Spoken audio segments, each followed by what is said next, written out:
Baik, Assalamualaikum warahmatullahi wabarakatuh. Kembali lagi kita akan menjelaskan atau mempelajari tentang regulasi humas yang sebelumnya sudah Ibu terangkan mengenai topik pertama dan kedua. Sekarang kita memasuki topik ketiga, yaitu kegiatan humas pemerintah. Nah, kegiatan humas pemerintah di sini bentuknya itu ada konferensi pers dan kunjungan pers, ya. Kemudian selain itu ada keterangan dan siaran pers, kemudian ada wawancara dan paket siaran di media elektronik, ya. Nah, jadi di poin yang ketiga ini, di kegiatan humas pemerintah itu adalah hal-hal yang akan kita pelajari. Oke, yang pertama di dalam konferensi pers dan kunjungan pers itu ada 3 hal. Yang pertama kita akan melihat konferensi pers terlebih dahulu. Nah, jadi konferensi pers ini dia itu diselenggarakan minimal 1 kali dalam 3 bulan, dan itu secara berkala, ya, dilakukan oleh Menteri Pertanian atau pejabat yang ditunjuk oleh Menteri Pertanian. Nah, jadi karena lagi-lagi ini membahas tentang humas pemerintah, makanya dilakukan oleh Menteri Pertanian. Berbeda kalau misalnya di dalam suatu perusahaan. Nah, kalau misalnya di dalam suatu perusahaan, maka dilakukan oleh bisa dia oleh direkturnya, bisa oleh pejabat tertingginya lah, gitu ya, para manajerialnya gitu. Itu dilakukan konferensi persnya gitu. Nah, konferensi pers ini seperti yang kita tahu kan itu perkumpulan para wartawan gitu ya, para wartawan dan juga narasumber yang mengulas suatu materi. Nah, jadi materi yang disampaikan di sini adalah mengenai perkembangan terakhir pembangunan dari si pertanian. Kalau misalnya di dalam perusahaan, berarti dia perkembangan terakhir dari suatu produk yang akan dirilis, misalnya gitu ya. Nah, kemudian di dalam pelaksanaan konferensi pers berkala ini, si menterinya itu didampingi oleh sekjen, ya, sekjen Kementerian Pertanian atau eselon 1 terkait, dan juga kepala biro humasnya. Misalnya di perusahaan, ya berarti misalnya si direktur nanti ditemanin sama si kita misalnya di dalam suatu perusahaan itu lagi ngebahas tentang pengoperasional suatu mesin misalnya, ataupun tentang suatu produk gitu ya. Ada produk baru yang mau diluncurin, perkembangannya seperti apa, ataupun programnya. Nah, itu nanti si direktur atau si kepalanya nanti ditemanin misalnya sama yang bawahannya lagi gitu ya, seperti itu. Dan juga sama si humasnya gitu. Jadi di dalam konferensi pers itu orang-orang yang mengerti tentang program tersebut atau produk tersebut yang menjalani konferensi pers. Nah, jadi konferensi pers ini juga ada yang insidental. Insidental ini maksudnya diselenggarakan itu sewaktu-waktu kalau misalnya ada informasi yang harus segera diketahui oleh masyarakat gitu ya, dan sifatnya itu aktual. Nah, ini hampir-hampir mirip kalau misalnya kalian lihat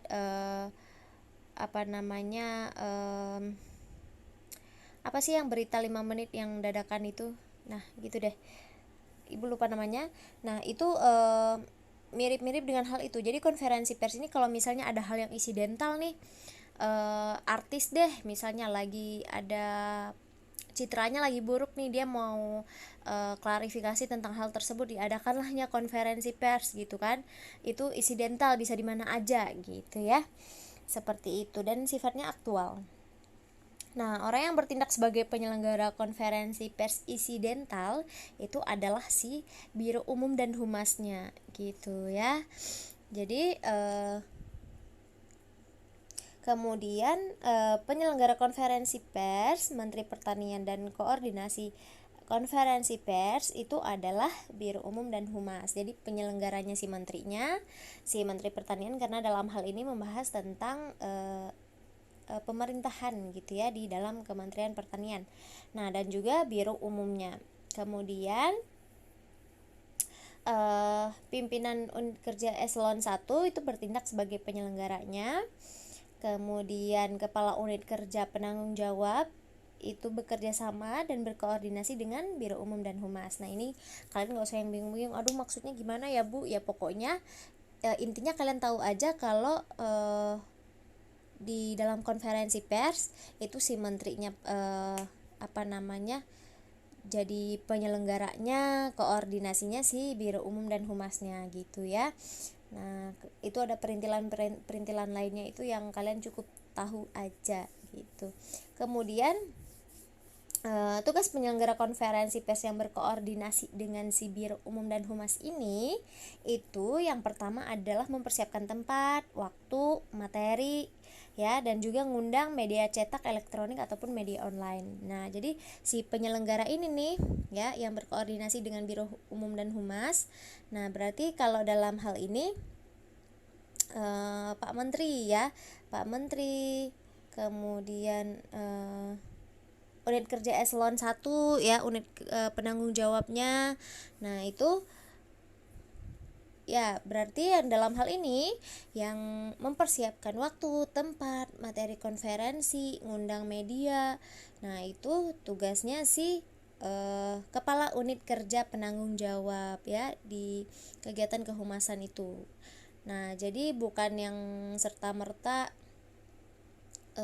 mau konferensi pers nih terus habis itu baru berembuk mau di mana ya, ini enggak kayak yang kita hangout sama teman terus baru nentuin jadwalnya, enggak. Jadi si penyelenggara konferensi pers inilah yang dia itu nyiapin dulu waktunya di mana, kemudian materinya apa ya, tempatnya gitu, dan juga diundang si medianya. Jadi kalau konferensi pers itu sudah direncanakan dengan baik.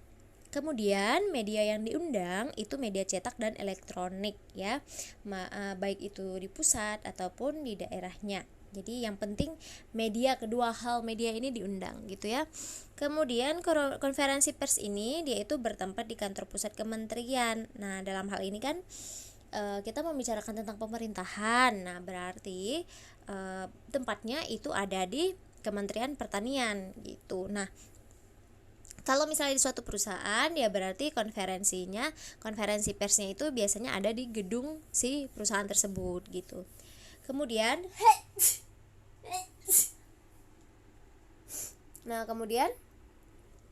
tata cara pelaksanaannya sendiri itu diatur dalam pertunjukan pelaksanaan konferensi pers ya. Oke, kemudian yang kedua kita lihat di sini ada kunjungan pers. Sorry. Nah, kunjungan pers atau pers tour ya, pers tour ambigu banget bahasanya. Nah, ini diselenggarakan minimal 1 kali dalam 1 tahun oleh unit eselon 1 si Kementerian Pertanian. Nah, jadi maksudnya ini untuk menunjukkan fakta keberhasilan program unggulan atau untuk mengklarifikasi nih informasi dengan melihat langsung ke objek dan lokasi. Nah, jadi seperti yang udah pernah kita bahas, kunjungan pers itu nanti si media datang ke tempat berlangsungnya atau show-nya si produk atau program. Nah, nanti diliput itu ya kunjungan pers. Nah, dengan kegiatan kunjungan pers ini dia harus berkaitan dengan tugas, fungsi, dan bidang tugas tiap penyelenggara kegiatan unit kerja eselon 1 lingkup Kementerian Pertanian ya, dan harus dipimpin langsung nih oleh eselon 1 yang bersangkutan didampingi sama eselon 2. Nah, dalam hal ini kunjungan pers itu dia itu diundang media untuk ngelihat ini loh keberhasilan programnya gitu ya, ini loh keunggulannya. Jadi wartawan bisa ngelihat langsung, diliput gitu ya kan, jadi konkret gitu beritanya. Kemudian penyelenggara kunjungan pers ini adalah pejabat penanggung jawab kegiatan kehumasan unit kerja eselon 1 yang berkoordinasi dengan Biro Umum dan Humas ya.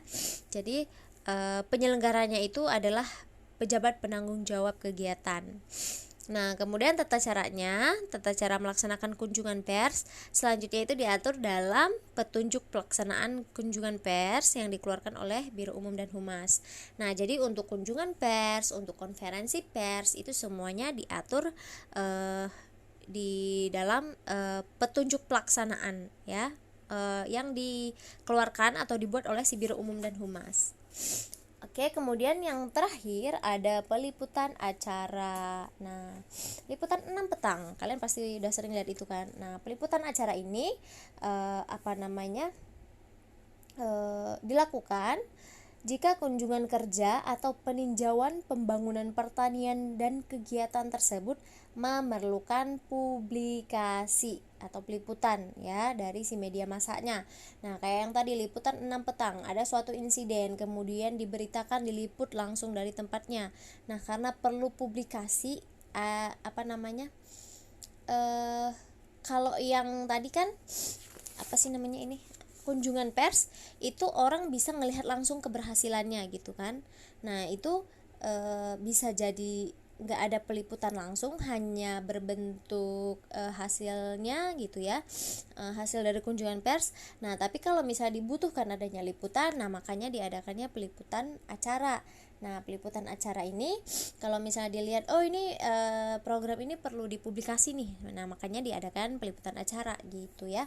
Kemudian Biro Umum dan Humas itu dia mengundang dan mengkoordinasi nih sama si wartawan media massa yang akan meliput acara ya. Jadi dari tempat keberangkatan sampai dengan ke tempat kegiatannya acara gitu. Nah, selain itu menyediakan pemberitaan hasil peliputan di media cetak ataupun juga elektronik dan online gitu ya. Jadi si humasnya ini yaitu koordinasi sama si wartawan, ini loh yang nanti yang akan diliput gitu. Ini saya akomodasiin transport dari kalian dari tempat ke sini kami jemput gitu ya. Jadi benar-benar yang disediain dari si humasnya, karena kan ini menyangkut sama citranya perusahaan, mereka yang butuh gitu kan bahasanya. Nah, jadi si wartawan ini dengan difasilitasi berbagai macam hal itu diliputlah yang punya si humas ini gitu. Jadi ada timbal balik ya, ada mutualisme. Kemudian yang ketiga itu kegiatan peliputan itu didampingi dan didokumentasikan oleh bagian humas ya. Oke, jadi peliputannya itu harus didampingi sama di dokumentasi ini sama si humasnya. Jangan sampai nanti sembarang shoot ataupun melanggar kode etik kalau misalnya nggak diawasin kayak gitu ya. Kemudian dalam hal peliputan acara materi pertanian di luar kota, Biro Umum itu mengirimkan undangan kepada media massa, kemudian memonitor ke redaksi surat kabar untuk menanyakan nama wartawan yang akan bertugas. Nah, ini kalau dalam hal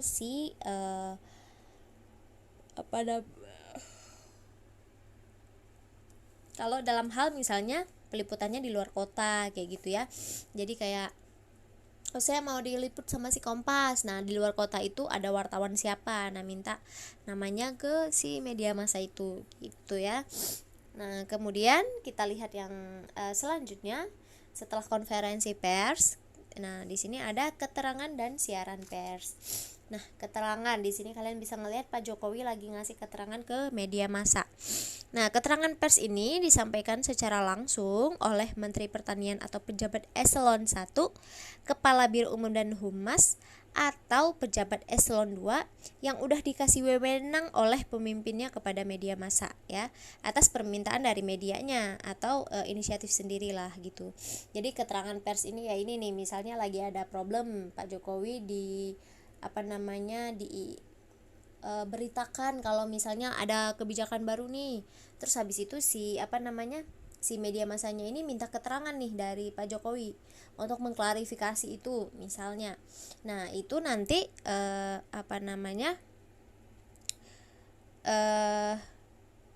Pak Jokowi ini menyampaikan langsung ke si media massa kan dalam hal ini.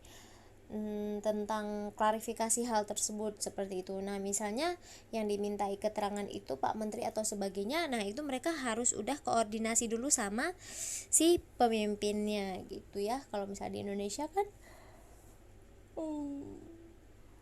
pimpinan tertinggi itu ada di presiden gitu. Kemudian pejabat eselon 2 dapat memberikan keterangan pers atau izin pejabat unit kerja eselon 1 dengan ketentuan yang pertama, keterangan yang diminta sifatnya mendesak untuk segera dipenuhi, kemudian disampaikan langsung secara lisan pada saat itu, kemudian isi keterangan sesuai pada bidang tugasnya, kemudian keterangan pers bukan hal yang berkenaan dengan penyampaian pendapat atau ulasan, melainkan penilaian tentang suatu kebijakan.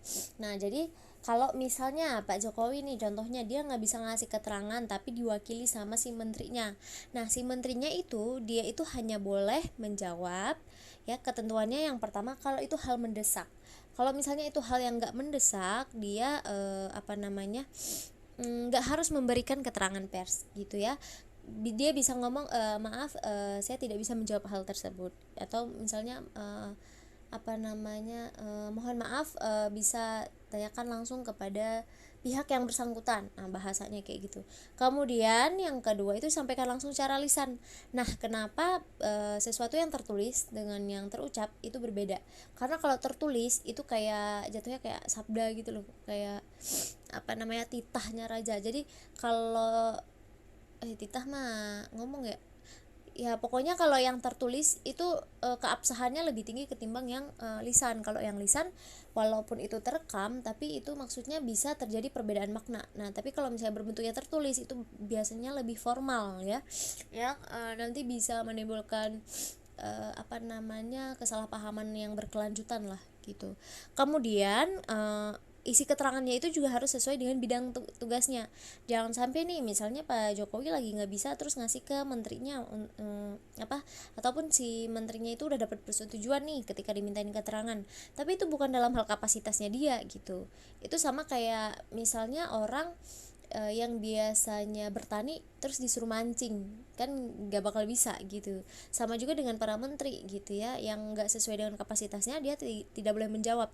Kalian pasti sering mendengar orang-orang jawab ketika ditanya itu mohon maaf, hal tersebut tidak dalam kapasitas saya. Nah, itu bahasa lainnya dari saya nggak tahu ya, itu bahasa halusnya atau bahasa lembutnya dari maaf saya nggak tahu. Tapi untuk orang-orang yang berilmu pasti jawabnya itu tidak dalam kapasitas saya. Jadi dia itu nggak paham tentang hal itu atau nggak ngerti alurnya, atau itu memang bukan ruang lingkup yang dia pahami gitu ya. Kemudian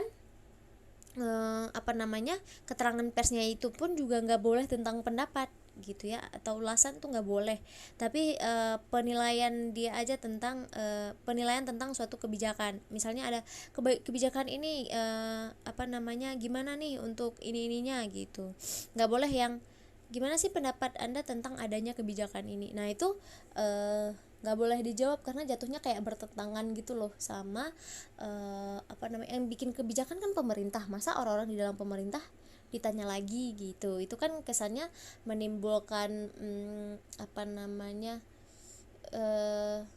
dua hal yang bertentangan gitu ya. Kemudian setelah keterangan pers ada siaran pers. Nah, siaran pers ini adalah sebuah berita atau informasi yang disusun oleh sebuah organisasi untuk menggambarkan kegiatannya. Nah, jadi siaran pers dan berita ini dua hal yang berbeda ya. Jadi siaran pers alat untuk membina dan menumbuhkan sikap pendapat atau citra yang baik dari anggota masyarakat ke organisasi. Nah, sementara berita itu dibuat oleh wartawan dengan melaporkan fakta dengan menggunakan siaran pers sebagai acuannya. Nah, jadi siaran pers ini dibikin tuh sama si perusahaan, sama si humasnya.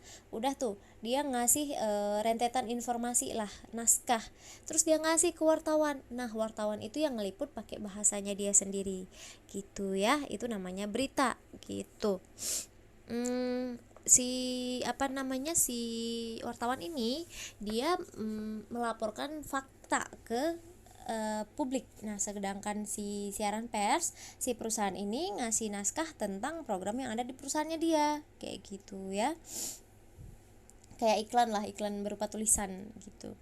Kemudian siaran pers ini dibuat dan ditandatangani oleh Kepala Biro Umum atau Biro Umum dan Humas. Nah, atau atasan penanggung jawab ya yang bersangkutan. Jadi setelah dibuat naskahnya nanti dicek disetujui atau enggak, kemudian ditandatangan. Nah, kemudian siaran pers ini disampaikan ke media cetak ya, yang cepat dan tepat penyalurannya melalui satu pintu, yaitu melalui Biro Umum dan Humasnya. Udah dibuat naskahnya, kemudian ditandatangan, disetujuin, baru diberikan kepada media cetak. Nah, kemudian dalam hal penanggung jawab kegiatan kehumasan, unit kerja eselon 1 itu membuat siaran pers setelah mendapat persetujuan pimpinan unit kerja eselon 1 yang bersangkutan. Nah, kemudian kopi siaran pers disampaikan kepada Biro Umum dan Humas, setelah itu disampaikan kepada media cetak dan elektronik. Nah, jadi siaran pers ini dibuat oleh unit kerja eselon 1 ya, yang dia itu udah dapet persetujuan dari si pimpinannya gitu ya. Kemudian yang dikasih itu bukan yang asli, yang kopiannya. Nah, karena yang asli harus disimpan sama si si unit kerja eselon 1, supaya nanti one day kalau ada apa-apa mereka ada buktinya gitu. Nah, kopi dari siaran ini baru dikasih ke humas, baru disampaikan ke media cetak dan elektronik, karena kan di situ ada bubuhan tanda tangan ya. Nah, jadi yang asli harus di tempat si unit kerja itu. Kemudian siaran pers ini diketik di atas kertas berkop ya, khusus siaran pers yang dilengkapi nomor urut, tanggal pengeluaran, dan stempel instansi yang bersangkutan. Kemudian dilengkapi dengan nomor telepon yang bisa dihubungi oleh wartawan. Kayak gitu. Jadi kalau misalnya next time ada pertanyaan lagi nih tentang si siaran pers ini, si wartawan tinggal hubungi nomor yang ada di situ. Jadi format siaran pers ini hampir mirip dengan surat gitu ya. Kemudian, nah ini kalian bisa lihat nih contohnya Wikimedia ya. Di sini ada bentuk siaran pers Jakarta 21 Februari 2000. Terus judulnya, rentetan bahasanya, baru di bawahnya nanti ada bubuhan tanda tangan ya. Kemudian Biro Umum dan Humas itu beserta dengan pelaksana kehumasan unit kerja eselon 1-nya memonitor pemuatan beritanya di media cetak dan elektronik. Nggak bisa tuh udah siaran pers dikasih ke media terus dilepas tangan aja. Bisa jadi nanti ada kesalahan kode etik, ada pelanggaran di situ gitu ya. Jadi dalam pemuatan beritanya pun itu harus dimonitor dan diawasi dengan baik gitu. Kemudian Biro Umum dan Humas beserta dengan petugas pelaksana kehumasan unit kerja eselon 1-nya itu mendokumentasikan setiap siaran pers yang dikeluarkan. Jadi harus ada dokumentasinya. Ini loh siaran pers yang udah dikeluarkan, ini yang masih berupa naskah dan sebagainya gitu. Oke, setelah keterangan dan siaran pers, selanjutnya kita lihat ke wawancara pers ya. Nah, wawancara pers itu dilakukan atas permintaan wartawan atau pimpinan media massa kepada pimpinan Menteri Pertanian. Nah, pejabat yang berwenang itu Menteri Pertanian, pimpinan unit kerja eselon 1, sama pejabat eselon 2. Ya, kemudian Biro Umum dan Humas meminta konfirmasi nih mengenai kesediaan si menteri. Ya, jadi yang pertama itu tadi si wartawan minta ke pimpinan kementerian ya, boleh nggak diwawancara gitu. Kemudian baru habis itu di konfirmasi nih kesediaannya. Si Biro Umum dan Humas ngomong ke Menteri Pertanian kapan bisanya, kapan bersedianya gitu untuk diwawancara nih sama wartawan. Nah, setelah dikonfirmasi, nah baru habis itu informasi kesediaannya itu diberikan ya kepada si pimpinan medianya. Kemudian setelah itu baru disiapkan konsep jawaban tertulisnya ya. Yang namanya wawancara itu udah dikasih pertanyaannya apa, nanti yang dijawab ini ya, memang udah diatur, karena kalau sembarangan nanti hasilnya akan berbeda gitu ya. Kemudian setelah dibuatkan konsep jawabannya, Nah, itu si Biro Humasnya dia mendampingi Menteri Pertanian dalam wawancara itu. Kemudian si Biro Humas ini juga dia merekam wawancara serta membuat dokumentasi. Ya, merekam wawancara dan dokumentasi. Kemudian untuk tata cara wawancaranya sendiri, yang pertama itu si humas konfirmasi ke televisi atau radio, kemudian dia nyampein nih nama pejabatnya, waktu dan tempat wawancaranya gitu ya. Kemudian disusun skenario ilustrasi, baru kemudian diwawancara yang menterinya itu didampingi oleh pejabat terkait ya. Kemudian Biro Umum dan Humas itu mendampingi dan merekam wawancara, baru dimonitor hasil wawancaranya. Kayak kita habis take foto lah, foto habis itu dilihat bagus nggak ya fotonya, kayak gitu.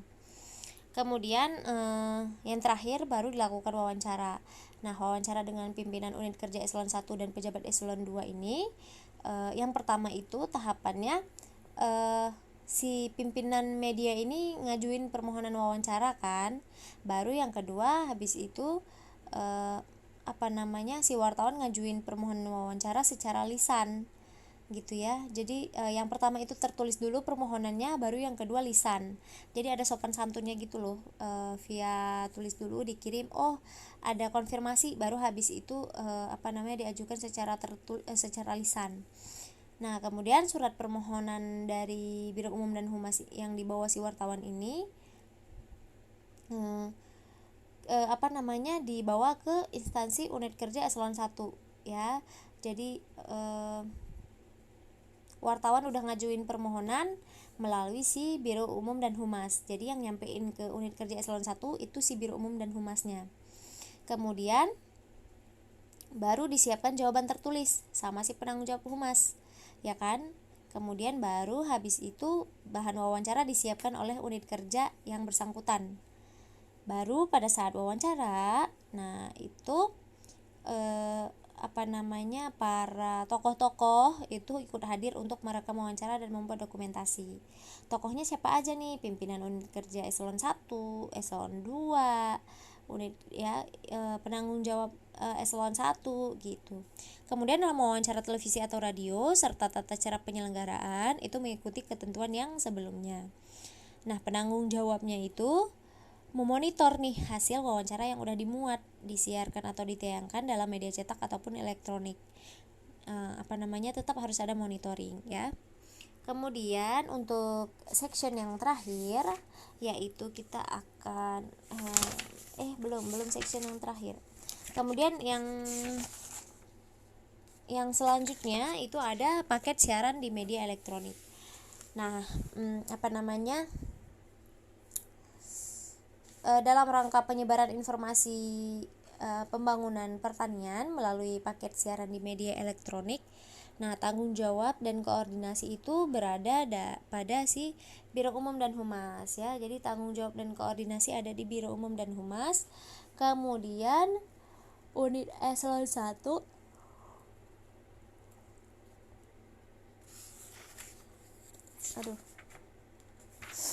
Nah, jadi eselon 1 itu berada pada Sekretaris Itjen ya, Direktorat Jenderal Sekretaris Badan. Kemudian pelaksanaan pembuatan paket siaran. Nah, ya, pembuatannya. Kalau yang pertama itu tadi tanggung jawab dan koordinasi itu ada di Biro Umum dan Humas. Kemudian pelaksanaan pembuatan paket siarannya, yang pertama kita rancang dulu idenya, kemudian dilakukan permohonan ke si medianya. Ini saya ada ide begini nih. Untuk paket siarannya. Kemudian kita koordinasi konsepnya ya kan dengan si media, kemudian menghubungi narsum, baru didampingi nih sama si humas, kemudian disiapkan wawancaranya dan kemudian dimonitoring. Nah, itu yang pelaksanaan pembuatan paket siarannya. Sedangkan yang terakhir ada dokumentasi. Nah, jadi setelah kegiatan Menteri Pertanian itu didokumentasikan dalam bentuk cetak. Dalam bentuk cetak, film, dan video, dokumen ini selanjutnya dikumpulkan dan disimpan dalam satu file sesuai dengan penata laksanaan dokumen. Nah, baru habis itu didokumentasikan untuk dijadikan bahan publikasi ya. Kemudian dokumentasi foto dan video ini juga bisa dilakukan untuk kegiatan pejabat eselon 1 atau 2 atas permintaan yang bersangkutan ya. Jadi hasil dari kegiatan foto itu disusun dalam satu kontak print, disimpan dalam album foto. Nah, untuk foto siap edar bagi pers itu diproduksi dalam jumlah terbatas. Kemudian hasil dokumentasinya berupa rekaman video atau film foto serta laporan itu disimpan ke dalam file yang bersifat khusus. Kayak gitu ya. Jadi ini di dalam dokumentasi juga erat kaitannya dengan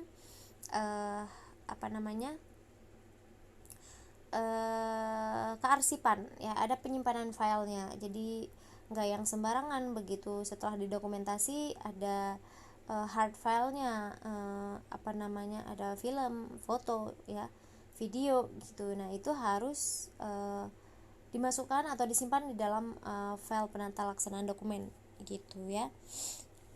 Nah kemudian setelah paket siaran pers, sekarang ada publikasi kegiatan humas. Nah, publikasi kegiatan humas sendiri,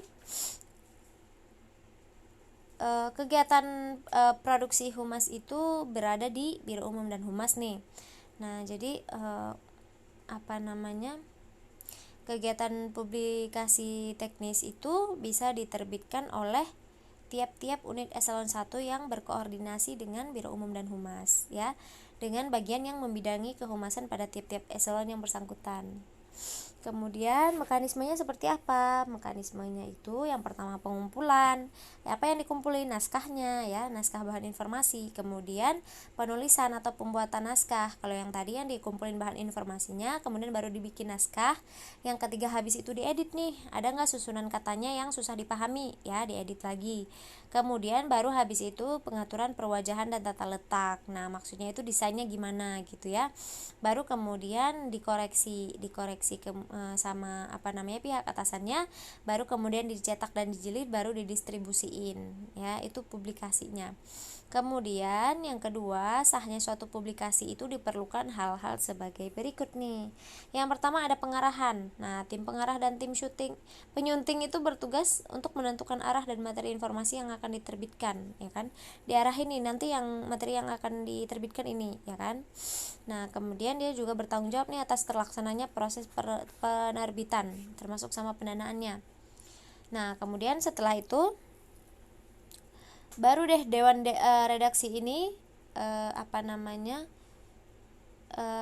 dikasih tahu nih perincian tugasnya ya. Perincian tugas untuk dewan redaksi sama unit pengadaan itu berbeda ya, tentu pasti sangat berbeda. Kemudian untuk unit produksinya sendiri pun tugasnya itu mengatur perwajahan penerbitan dan isi penerbitan ya, desainnya sama isinya. Kalau dewan redaksi dia itu mengawasi dan mengkoordinasi. Kemudian dia juga harus berfungsi sebagai reporter, anggota redaksinya ya. Nah, sedangkan kalau pemimpin dewan redaksi tadi kan pengawas dan pengoordinasi. Kalau anggotanya itu reporter. Nah, kalau sekretarisnya itu dia itu ngatur administrasinya. Nah, kalau petugas dokumentasi dia itu nyimpen naskahnya kan, foto-foto ataupun guntingan koran atau majalah. Nah, kalau korektornya itu dia mengoreksi hasil pengaturan dan percetakannya. Nah, kalau yang unit produksi tadi dia itu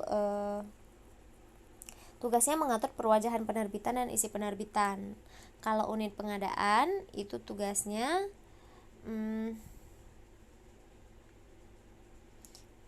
ada di percetakan dan penjilidan gitu ya. Jadi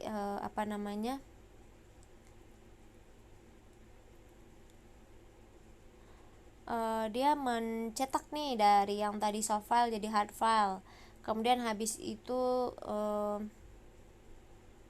ngelipat lembaran-lembaran cetaknya ya kan, dilipat kemudian jadiin misalnya buku gitu ya, sampulnya apa aja gitu. Kemudian dia bikin tenggat penerbitan gitu, baru kemudian didistribusiin ya, dikemas-kemasin, dikepak-kepakan, baru kemudian dilakukan publikasi. Nah, publikasi penerimaan di sini adalah semua jenis terbitan berkala yang diterbitkan oleh instansi pemerintah yang memuat berbagai informasi kebijakan resmi pemerintahan, peraturan perundangan, hasil pembangunan, dan lain-lain. Jadi dalam suatu instansi pemerintah itu ada dua bentuk penerbitan. Yang pertama internal sama eksternal. Nah, di dalam internal itu fungsinya untuk berkomunikasi antar unit kerja. Sedangkan untuk yang eksternal itu ditujukan ke masyarakat luas.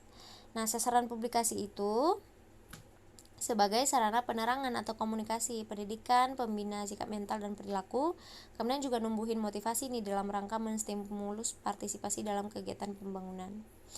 Jadi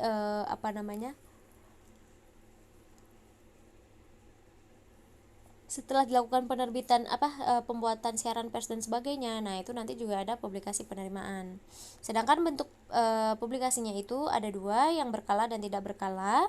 Dia itu kalau yang berkala itu harian, mingguan, bulanan gitu ya, kayak majalah, buletin, koran, surat kabar. Sedangkan untuk yang tidak berkala itu kayak brosur, buku, buklet ya, folder, poster, banner dan lain-lain ya. Itu diterbitkan untuk tujuan khusus dan nggak terus-terusan gitu, insidental aja.